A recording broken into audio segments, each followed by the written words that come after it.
Assalamualaikum warahmatullahi wabarakatuh.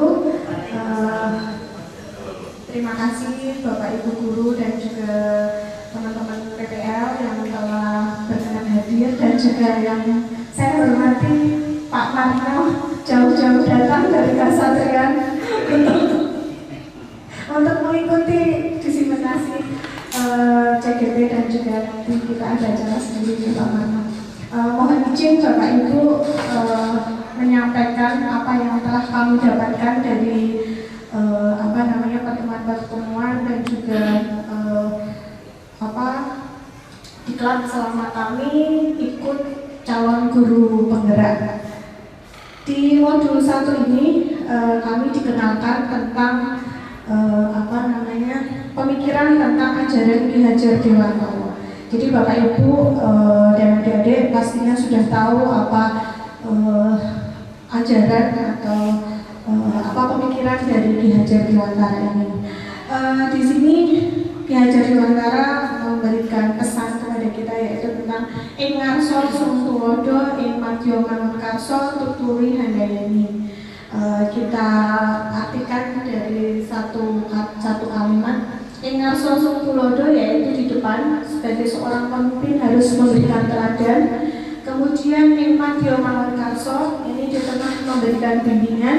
Kemudian tuturi handayani yaitu di belakang memberi dorongan. Jadi ini adalah ajaran Ki Hajar Dewantara untuk kita sebagai seorang pendidik dan juga calon pendidik bagi adik-adik PPL.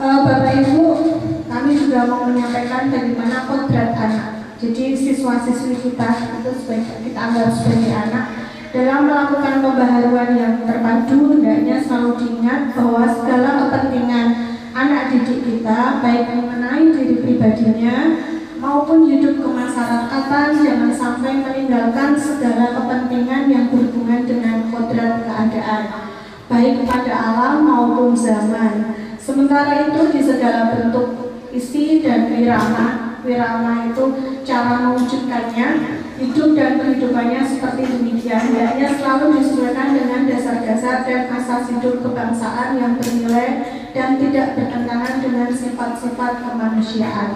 Jadi putra-putri kita, anak didik kita ini memiliki kodrat sendiri-sendiri. Jadi mereka memiliki kodrat anak yang harus kita hargai, harus kita bimbing dengan kodratnya ini agar bisa bernilai dan tidak bertentangan dengan sifat kemanusiaan. Kodrat alam dan kodrat zaman ini adalah kodrat dari anak ya. Jadi kodrat anak itu ada dua, yaitu kodrat alam dan juga kodrat zaman. Kodrat alam itu apa? Kodrat alam adalah kondisi anak sejak lahir yang dipengaruhi oleh kultur budaya dan lingkungan tempat anak berada. Jadi anak-anak ini pada dasarnya mereka sejak lahir dipengaruhi oleh kultur budaya dan lingkungan selama anak ini berada. Jadi kodrat alam ini mereka miliki sejak lahir ya. Ini yang mempengaruhi adalah budaya dan lingkungan. Jadi ibu seorang madrasah pertama dari seorang anak itu adalah benar adanya. Jadi kodrat alam ini dipengaruhi oleh kondisi rumah dan lingkungannya. Kemudian berikutnya adalah kodrat zaman. Kodrat zaman ini adalah perubahan yang selalu terjadi dari waktu ke waktu. Ini anak berhak mendapatkan pendidikan dengan cara yang sesuai dengan kodrat alam dan kodrat zamannya sendiri. Jadi Bapak Ibu tentunya preso kalau sekarang anak-anak kita ini tidak bisa kita dikte. Anak-anak ini mereka memiliki ide-ide kreatif yang mungkin bisa kita tumbuh kembangkan. Jadi kita adalah seorang petani yang menumbuh kembangkan tanaman-tanaman atau biji-biji yang disemai, yang kita semai, yaitu anak-anak ini adalah kita adalah petaninya. Jadi anak-anaknya adalah bibit-bibitnya. Bagaimana kita membuat tanaman ini bisa menjadi baik.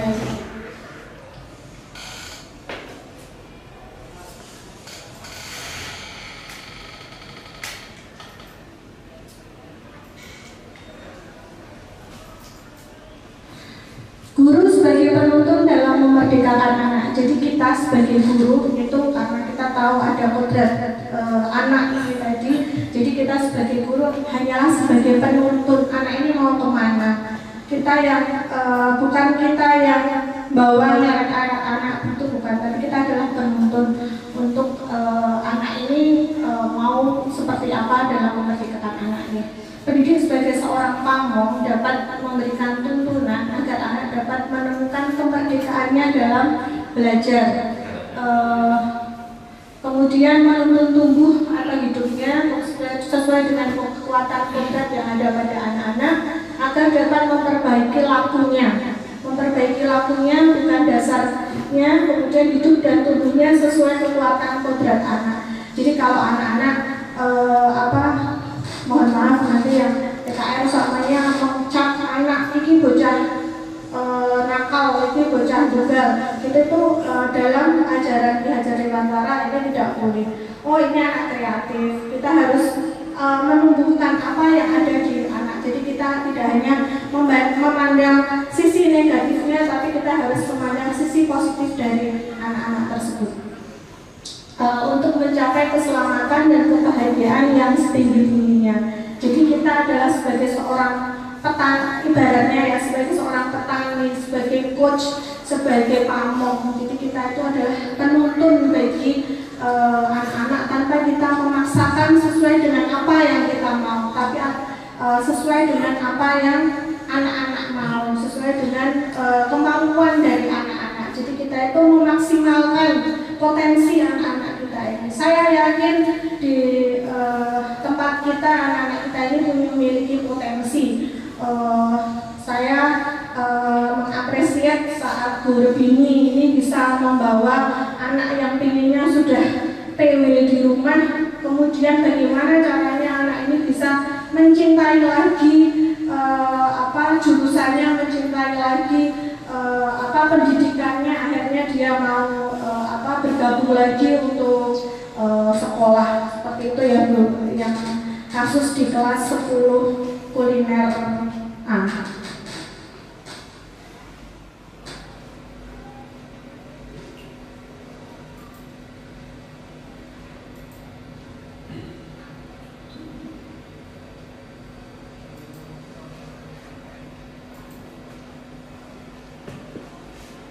Nah, ini Bapak Ibu, anak-anak kita ini berada pada generasi Z.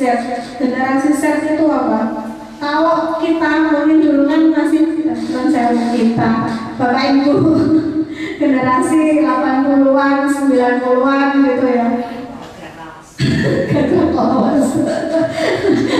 Saya generasi milenial, kemudian adik-adik dan juga anak-anak kita ini generasi Z.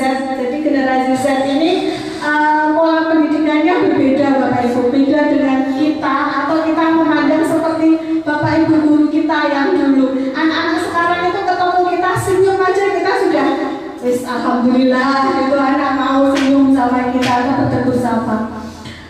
Sebagai guru SMK ya, ajaran Ki Hajar Dewantara sangat relevan diaplikasikan pada saat ini karena saat ini kita sebagai guru berhadapan dengan siswa generasi Z. Jadi pola pendidikan yang ditujukan pada generasi Z harus mengikuti karakter mereka yang sebagian besar dibentuk oleh dunia teknologi dan internet. Jadi generasi Z ini mereka dikendalikan oleh teknologi dan internet. Jadi kalau kita itu mengajar, sebenarnya anak ini gampang bisa saja mendapatkan materi itu dari googling. Jadi mungkin ya Bapak Ibu, saya juga kadang suka merasa saat saya memberikan materi mereka itu cukup googling aja bisa gitu. Tapi kan kita itu sebagai seorang pamong, penuntun, ya bagaimana cara mereka itu bisa mengaplikasikan macam ilmu yang akan kita sampaikan. Jadi kalau googling itu kan hanya membaca sebatas membaca saja gitu. Bapak Ibu. Jadi generasi Z ini telah diperkenalkan dengan gadget, internet, YouTube, dan media sosial sejak kecil, dan telah membantu mereka tumbuh dengan menggunakan internet sebagai sumber pengetahuan dan interaksi sosial.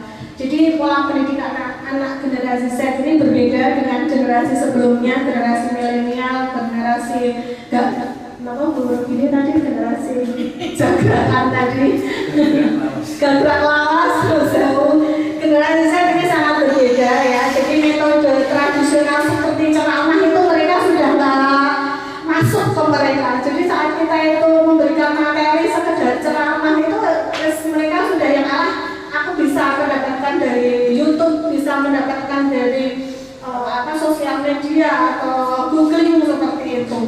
Jadi bagaimana caranya kita membuat pembelajaran itu menjadi menjadi menarik gitu ya, menarik bagi siswa-siswi kita. Jadi kalau sekarang saya itu anak-anak bisa belajar modul itu mereka baca di rumah. Jadi saat kita pembelajaran ketemu itu kita lebih aplikatif kayak gitu. Kita diskusi, kami mengadakan diskusi, kami mengajarkan studi kasus seperti itu. Kemudian ini ya, kemajuan teknologi sangat pesat, segala macam informasi dan pengetahuan tidak hanya tersedia dari guru. Nah ini jadi poin penting, pengetahuan tidak hanya tersedia dari guru. Jadi kepercayaan mereka, kepercayaan anak didik kita terhadap guru itu sebenarnya sudah mulai luntur. Mereka itu sebenarnya sudah kepercayaan terhadap guru itu sudah mulai luntur pada generasi Z ini, karena ilmu mereka bisa dapatkan dari selancar di internet ya, melalui gadget kecil mereka, melalui HP. Kemudian smartphone sebagai media sosial dan berbagai aplikasi menarik telah menjadi gaya hidup generasi Z ini. Informasi dan teknologi telah menjadi bagian dari kehidupan generasi ini karena akses mereka yang luas terhadap segala macam informasi. Jadi anak-anak ini kan kalau kita berikan materi mesti jawabannya mesti benar gitu. Karena mereka ya itu googling gampang gitu. Tapi kalau kita memberikan studi kasus, kita memberikan tugasnya itu studi kasus atau mereka harus diskusi gitu, akan lama untuk mengerjakannya. Sama yang seperti Bu Yus memberikan pembelajaran bahasa Inggris hanya suruh mengartikan aja, gampang mereka ngetik jadi arti. Tapi kalau mereka harus presentasi kemarin praktek apa kayak gitu dipresentasikan pakai bahasa Inggris, itu akan anak-anak kalau tertantang tertarik kayak gitu. Jadi pembelajarannya juga bisa bervariasi, kemudian juga tidak hanya fokus pada satu pembelajaran, tapi juga bisa mengakomodir semua pembelajaran. Kemudian ini informasi dan teknologi menjadi bagian dari kehidupan generasi Z ini karena akses mereka yang luas terhadap segala macam informasi. Jadi generasi Z ini terlibat dalam aktivitas seperti bermain, game, belajar, bekerja dengan perangkat komputer atau laptop dan juga smartphone. Kemudian mereka sangat pandai menggunakan internet untuk menjelajah dunia maya. Seolah-olah kita memiliki kehidupan kita sendiri, ya. Kan dampak dari internet itu pada generasi ini menciptakan karakter sangat besar. Jadi apa Bapak Ibu? Karena mereka itu gampang menemukan jawaban dari soal-soal yang telah kita berikan. Mereka itu daya juangnya jadi rendah. Daya juangnya menjadi rendah. Terbukti di kuliner ini, di program keahlian kuliner ini yang sudah gugur PKL itu ada 3 orang, dan itu belum ada 1 bulan sudah gugur kayak gitu. Jadi daya juang dan juga mereka memperjuangkan apa yang harus mereka dapatkan itu rendah. Beda dengan zaman-zaman milenial atau gagrak lawas ini tadi. Kalimat gagrak lawas. Jadi daya juang anak-anak kita ini rendah. Jadi gampang putus asa, gampang nyerah kayak gitu. Ini karena pengaruh juga dari pesatnya teknologi. Jadi gampang Mereka kalau kita dulu tugas-tugas kampus gitu, kita itu sampai mencarinya ke perpustakaan. Ya. Saya masih mengalami juga kuliah di tahun 2000 itu untuk mencari tugas dari jawaban dari tugas-tugas saya kuliah itu saya harus ke perpustakaan untuk mencari buku yang ditentukan. Mungkin juga terjadi juga pada bapak ibu senior saya ya. Kalau yang ada di PPL ini mungkin mereka sudah tinggal googling saja, nyari literasinya itu gampang ya. Tapi kalau zaman dulu kami itu harus pergi ke perpustakaan. Kalau bukunya di sana nggak ada, sampai harus ke Loaan ya, untuk membeli buku. Sekarang buku itu jadi kurang diminati gitu. Oleh karena itu generasi Z harus siap mental, ilmiah dan karakter agar tidak terkecoh dalam memanfaatkan perkembangan teknologi yang pesat melalui sistem pendidikan yang tepat. Generasi Z cenderung lebih mandiri dalam belajar dan mampu mencari bahan pelajarannya sendiri tanpa diarahkan oleh guru. Nah, inilah pentingnya perannya seorang guru kembali pada pemikiran KHD Ki Dewantara, yaitu kita itu menjadi seorang pamong sebagai coach, sebagai penuntun, layaknya kita itu sebagai seorang petani. Karena anak-anak ini untuk mencari informasi gampang kok. Kita kalau punya buku ini, kadang buku kita ini literasi kita itu jauh lebih jadul daripada yang mereka dapatkan di Google gitu. Ya seperti itu ibu-ibu, bapak ibu,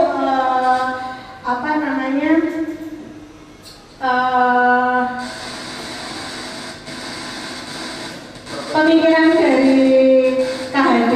Nah ini saya ada video ini imajinasi saya tentang murid kami di murid di masa depan.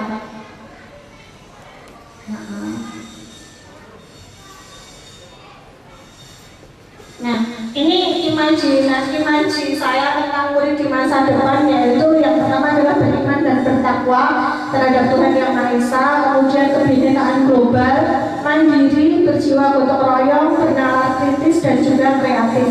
Dan ini semua berada di visi-misi SMK Negeri 3 Sukoharjo. Jadi sudah tertuang semuanya pada visi-misi kita. Jadi semoga nanti imaji saya atau harapan saya ke depan semoga juga dapat diwujudkan di sekolah ini. Kemudian saya mengharapkan pada lingkungan pembelajaran ini saya dan guru lain di sekolah yang kami paham bahwa guru berperan sebagai fasilitator dalam setiap kegiatan. Ya, merdeka belajar sehingga guru melaksanakan pembelajaran yang menyenangkan, kemudian berpihak kepada siswa, serta menggunakan berbagai macam metode pembelajaran yang mampu berinovasi untuk memenuhi kodrat zaman siswa. Jadi harapannya dari apa yang harus kita wujudkan pada sekolah kita, pada anak-anak kita, pada lingkungan pembelajaran kita, yaitu mari bersama-sama untuk mewujudkan pembelajaran dengan metode pembelajaran yang mampu berinovasi dan memenuhi kodrat zaman anak generasi Z tadi.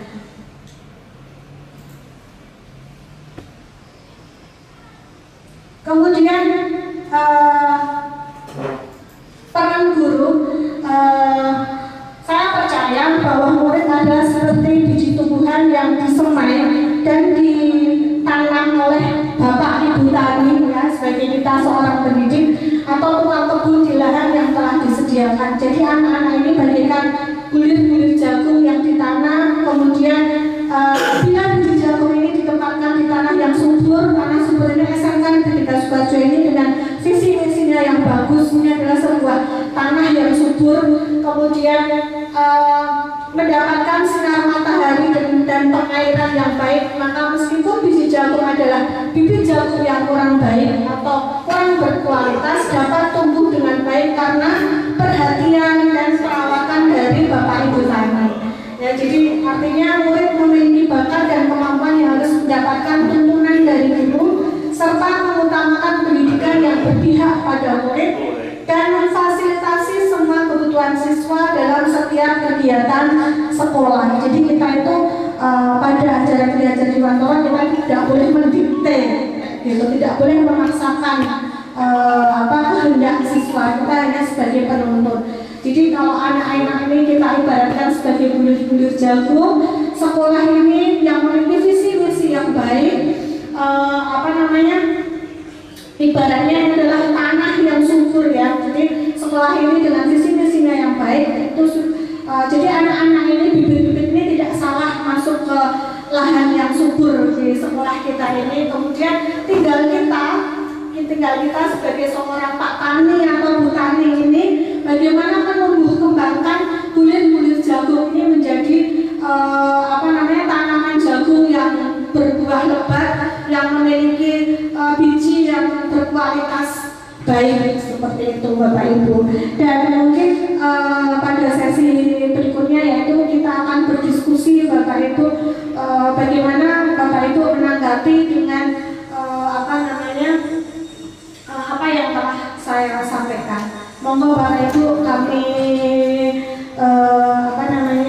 berikan kesempatan waktu untuk kita berdiskusi bagaimana kita memberikan pembelajaran atau kita menjadi seorang penuntut. Mungkin Bapak Ibu memiliki contoh atau memiliki pengalaman bagaimana mengaplikasikan dari filosofi Ki Hajar Dewantara. Monggo Bapak Ibu. Pak Karno. Boleh. Matanya menjadi. Nah, benar mau datangnya bersama. Pertanyaannya singkat Pak. Saya datangnya ada yang istilahnya ada kodrat alam dan kodrat zaman. Kodrat zaman. Memang itu dari mana? Oh iya, baik Pak. Ngapunten. Iya. Ya, jadi anak ini memiliki kodrat, yaitu kodrat zaman dan kodrat alam. Jadi kodrat alam itu yang mereka bawa sejak lahir, yang dipengaruhi oleh lingkungan. Jadi lingkungan itu bisa rumah, bisa lingkungan sekitarnya, sekolah, kayak gitu. Kodrat zaman itu adalah perkembangan zamannya. Jadi kalau Pak Sridadi ini kan senior saya yang katanya Burgin itu jangkrak lawas. Jangkrak lawas. Kan ada ini ya Pak, ada zaman-zamannya sendiri ya Pak. Ada zaman Orde Lama, ada milenial, ada generasi Y, generasi Z, dan sekarang ini kan generasi Z. Nah itu adalah kodrat zaman, seperti itu Bapak. Kodrat alam itu sebagai seorang anak mulai dari lahir, kemudian lingkungannya, didikannya di rumah, lingkungan yang mempengaruhi itu adalah kodrat lingkungan, kodrat alam itu ya Pak. Kalau misalkan ini anak dilahirkan di Gunung Lawu karo di sini kan berarti beda gitu. Iya, dari rumah saja Sukoharjo sama-sama Sukoharjonya, tapi madrasah Itu mempengaruhi, ya itu namanya kodrat alamnya anak. Jadi jadi bagaimana nanti kodratan ini terbangun kayak gitu ya Pak? Iya. Jadi. Oh iya. Pak Marno ada yang bisa disampaikan? Monggo Bapak Ibu berdiri kayaknya. Assalamualaikum warahmatullahi wabarakatuh. Berkenaan dengan masalah kodrat, itu kebutuhan dari Allah. Memang pendidikan akar yang paling utama, yang paling penting adalah sebenarnya dari rumah. Kalau di sekolah kan hanya beberapa waktu saja. Nah, lingkungan itu yang sangat menentukan anak itu baik atau tidak baik. Kalau anak itu lingkungannya di lingkungan yang jelek, maka bagikan sisi kosong yang terisi dengan kejelekan itu. Yes, terima kasih Pak. Ya, benar Pak. Jadi orang ibu kan sebagai pesantren pertama ya bagi anaknya madrasah madrasah pertama bagi anak ini cukup penting perannya. Rumah itu sebagai madrasah pertama bagi anak ini cukup penting. Jadi kita itu kan terima anak-anak dari berbagai macam latar belakang. Dan kita salahnya ada tahu tentang anak itu setelah anak punya masalah. Jadi kadang kita itu dari awal tidak pernah mengorek anak ini seperti apa. Tapi setelah kita itu setelah anak ini ada masalah di sekolah, kita baru tahu oh ternyata anak ini backgroundnya keluarga seperti ini. Oh, terus kembali lagi, flashback lagi. Makanya kok anak ini kadang sok minta diperhatikan oleh kita. Mungkin karena di rumah kurang perhatian, jadi pilihnya diperhatikan, bolosan, terus diajar kok kadang kok ngobrol sendiri. Itu kan anak-anak yang memang butuh perhatian seperti itu. Bapak Ibu, guru ini kayaknya mau ada yang ditanyakan. Untuk kita diskusikan. Untuk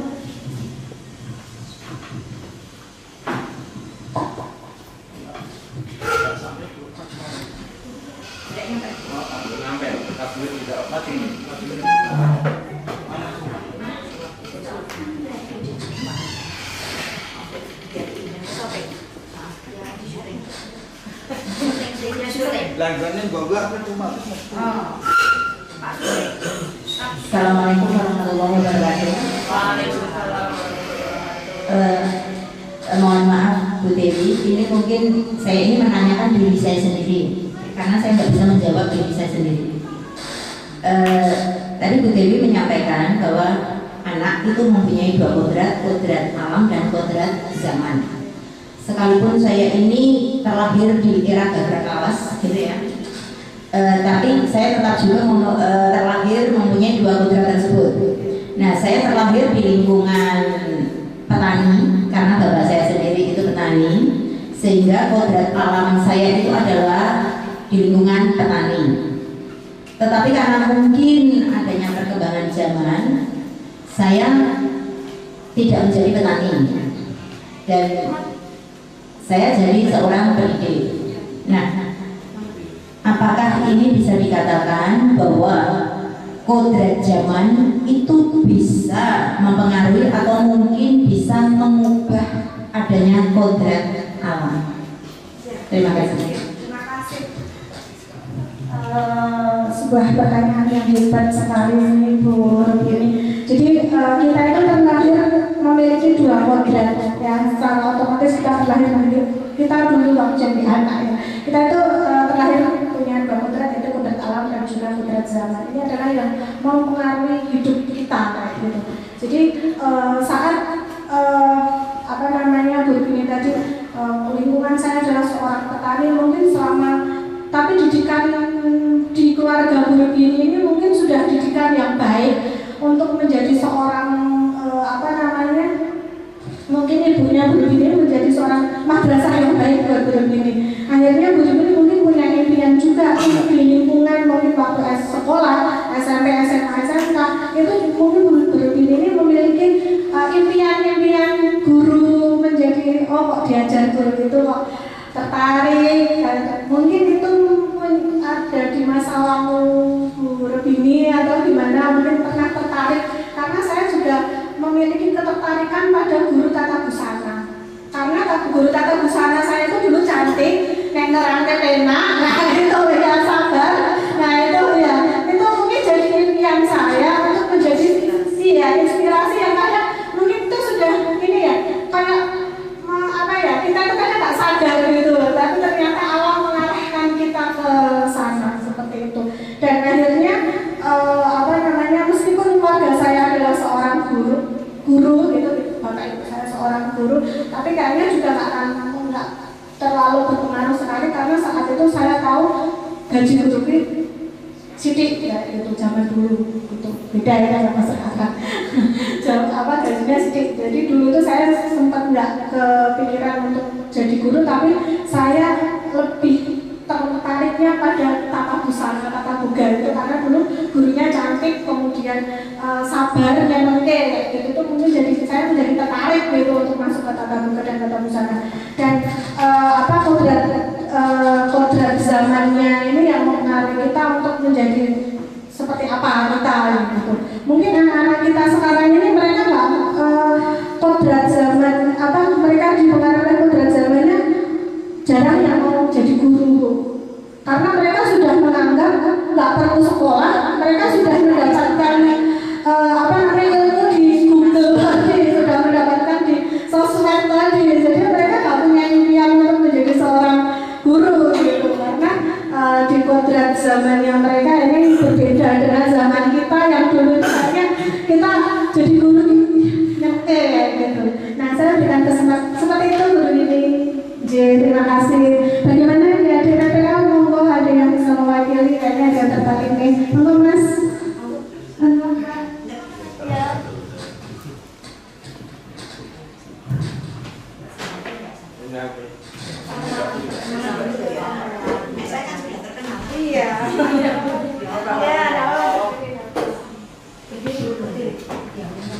Assalamualaikum warahmatullahi wabarakatuh.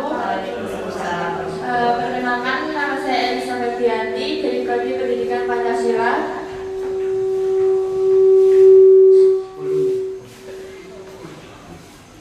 Dari Prodi Pendidikan Pancasila dari Kewarganegaraan.